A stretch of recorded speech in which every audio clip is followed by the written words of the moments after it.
Come on. Is this really leadership? You're an embarrassment to the United States. I have called for your resignation. I didn't think you were qualified before your confirmation, and you have done nothing to inspire confidence in your ability to lead competently. I'm incredibly proud, as are millions of Americans. No. Not today, Hegseth. Yes or no? Congressman, you know what a silly question that is. But silly enough fidelity to the warrant a Constitution. very straightforward answer. Yes or no?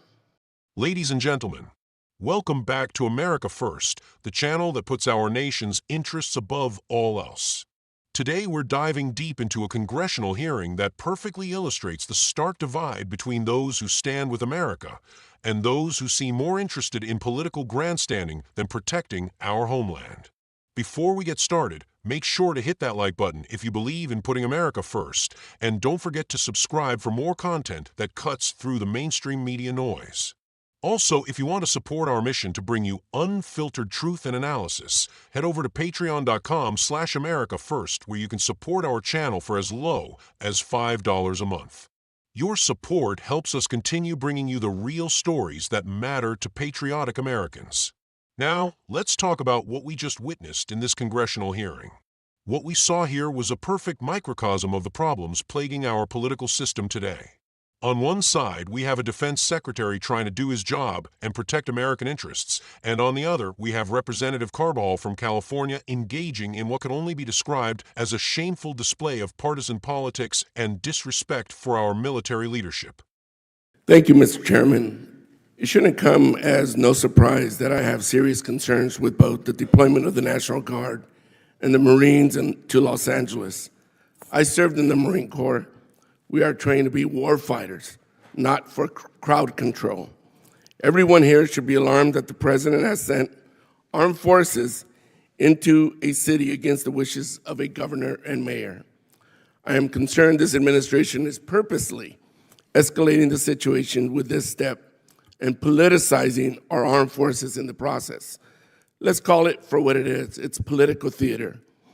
Hegseth, are the Marines in Los Angeles ordered to protect property by any means necessary? Sir, I would say the ICE officers and police officers being attacked is not political theater. The National Guard and Marines, just yes or no. Just yes or no. The National Guard and Marines have the full authority to protect federal ICE agents. Yes or no. Federal buildings. Can you just say yes or no? This isn't Fox anymore. Just yes or no. They're there to protect federal agents and federal. Another BS answer. Under the SRUF, the use of force, are Marines allowed to fire warning shots? No. Now that's more like it. Isn't that easy? Well, I'm going to beat this drum because you refuse to take responsibility. Will you take responsibility for having made a mistake? Not to mention, many people would say break the law in participating in the Signal group chat that included a journalist, your wife, your brother, where classified information was shared. Sir, every way I communicate is authorized. Every way I communicate. Okay, if you want to say that. I have called for your resignation. I didn't think you were qualified before your confirmation, and you have done nothing to inspire confidence in your ability to lead competently. You broke the law in sharing classified information, and in doing so, endangered the lives of our service members that you are responsible for. Your inability to hold yourself accountable makes you incapable to lead. This alone makes you unfit to be the Secretary of Defense. Secretary, do you think the United States should continue supporting Ukraine in its fight against Russia, a nation that is hostile towards the United States? Well, as you know, sir, President Trump is committed to peace. No, I just want yes or no answers. Today, the United States has spent billions of dollars. Yes or no? Yes or no? Over years. Just yes or no. Can I get a yes or no out of you? We continue to send. Come on. Presidential drawdown. It's that easy. Kindergartners can give me a yes or no. Yes or no. Yes, we support peace in Ukraine. Come on. Is this really leadership?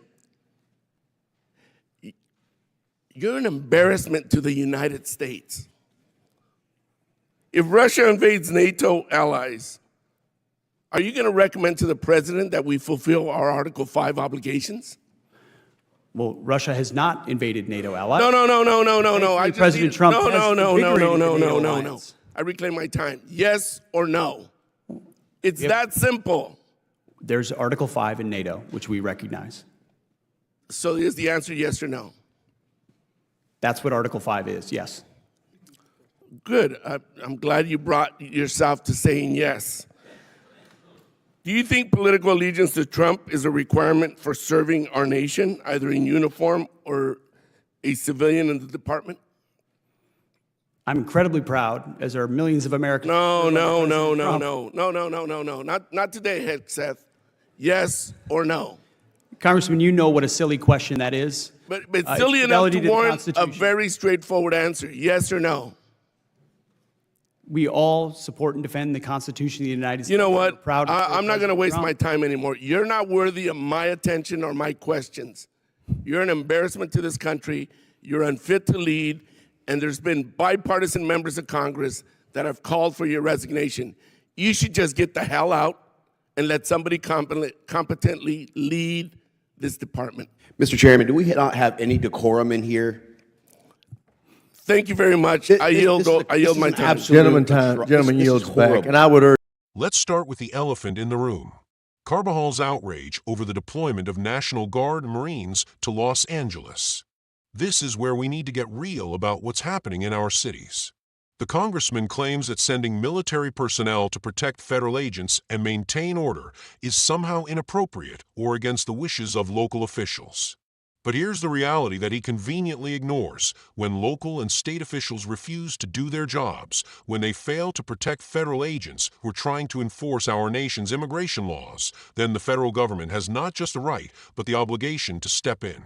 Carbajal served in the Marine Corps, and I respect his service, but his argument that Marines are only trained as war fighters and not for crowd control shows a fundamental misunderstanding of military capabilities and responsibilities. Our military personnel are highly trained professionals who can adapt to various situations while maintaining the highest standards of conduct. The idea that they can't be trusted to assist in law enforcement operations is not only insulting to their professionalism, but ignores decades of successful domestic deployments during natural disasters and civil unrest. What really gets me fired up is his characterization of protecting federal ICE agents as political theater. Let me be crystal clear about this. ICE agents are on the front lines of protecting our borders and enforcing our immigration laws. When these agents are being attacked, when their safety is threatened by violent criminals and anarchists, protecting them isn't political theater, it's a moral imperative. It's the basic function of government to protect those who serve our nation.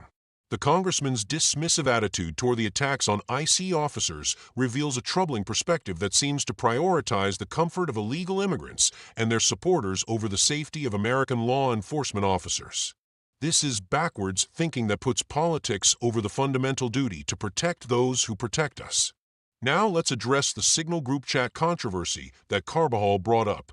He accused the defense secretary of breaking the law by sharing classified information in a group chat with family members and a journalist. While I believe in accountability for all government officials, the way this was handled in the hearing was completely inappropriate. Rather than allowing for a proper explanation or investigation through appropriate channels, Carbajal used this as a gotcha moment for political points. The defense secretary stated that all his communications are authorized, and without seeing the actual evidence, we shouldn't rush to judgment based on political accusations.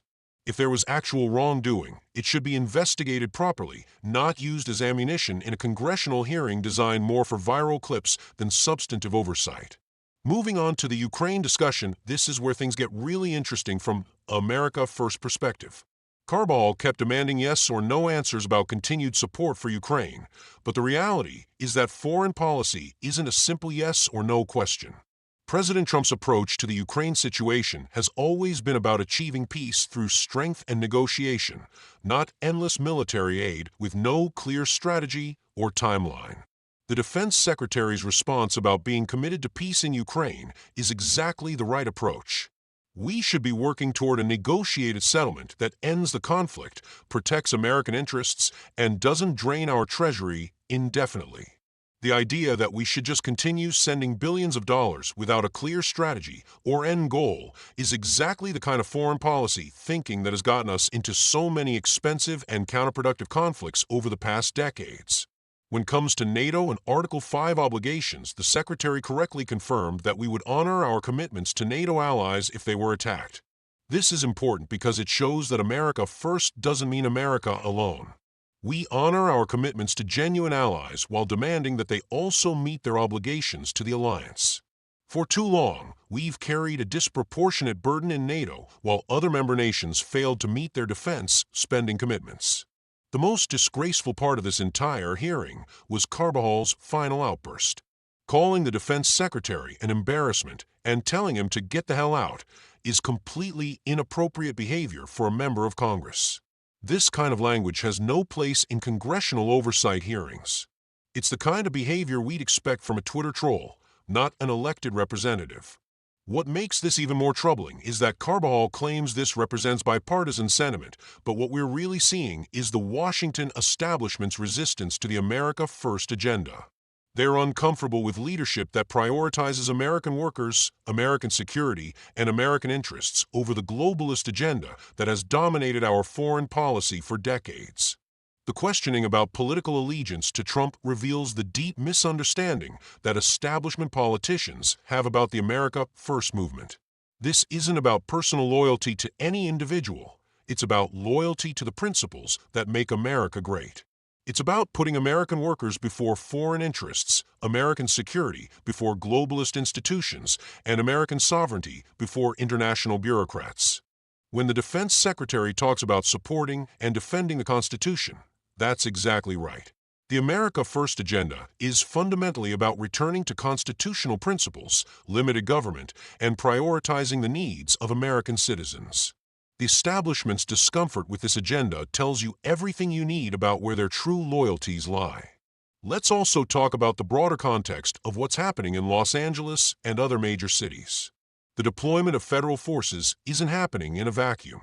We're seeing rising crime rates, attacks on federal facilities and personnel, and local officials who seem more interested in virtue signaling than maintaining law and order. When local officials fail in their basic responsibilities, federal intervention becomes necessary.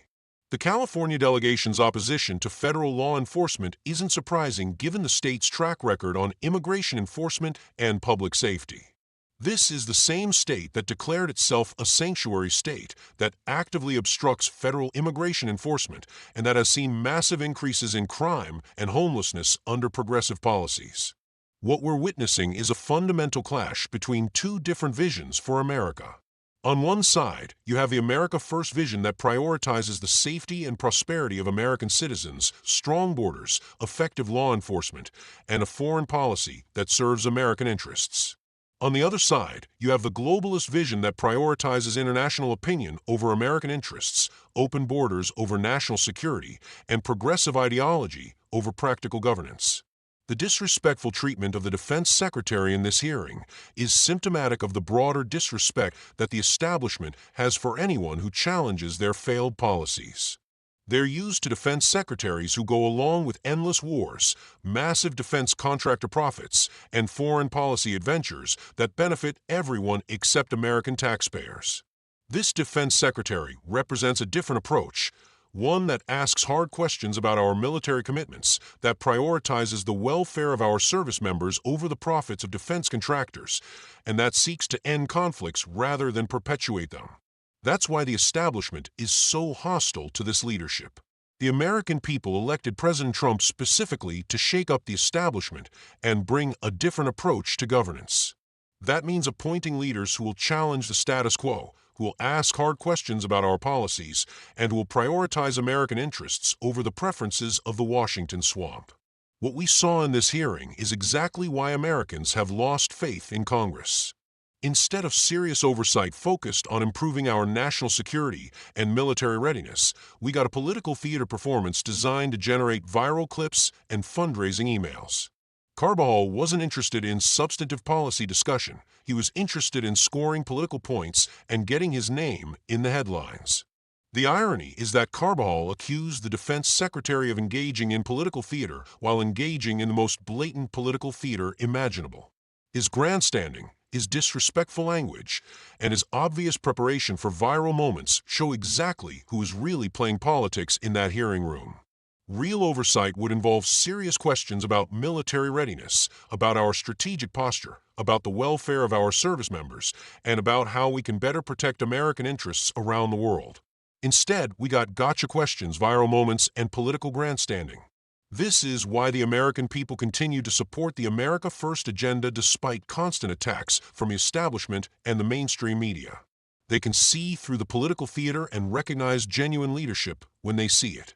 They understand that putting America first isn't about isolationism or abandoning our allies. It's about ensuring that American policy serves American interests first and foremost. The Defense Secretary's calm professionalism in the face of Carbajal's outburst shows the kind of leadership we need in these critical positions. Rather than engaging in the same kind of political theater, he maintained his dignity and focused on the substance of the issues. That's the kind of leadership that will serve America well in these challenging times. Moving forward, we need to continue supporting leaders who will put America first, who will ask hard questions about our policies, and who will prioritize the needs of American citizens over the preferences of foreign governments and international institutions. We need leaders who will secure our borders, protect our law enforcement officers, and ensure that our military serves American interests rather than globalist agendas. The contrast we saw in this hearing couldn't be clearer. On one side, we have serious leadership focused on protecting American interests and maintaining our national security. On the other side, we have political grandstanding, disrespect for our institutions, and a fundamental misunderstanding of what it means to put America first. As we continue to watch these political battles unfold, remember that this is about more than just individual politicians or specific policies. This is about the fundamental direction of our country and whether we will continue to prioritize American interests or continue down the path of globalist policies that have failed American workers and American families for decades. I want to thank you all for watching and for supporting the America First movement. Your engagement, your support, and your commitment to these principles are what make this movement possible. Don't forget to like this video if you found it informative, subscribe to our channel for more content like this, and consider supporting us on Patreon at patreon.com/AmericaFirst for as low as $5 a month. Together, we can continue to fight for the principles that make America great, hold our elected officials accountable, and ensure that American policy serves American interests first and foremost. Thanks for watching, and I'll see you in the next video.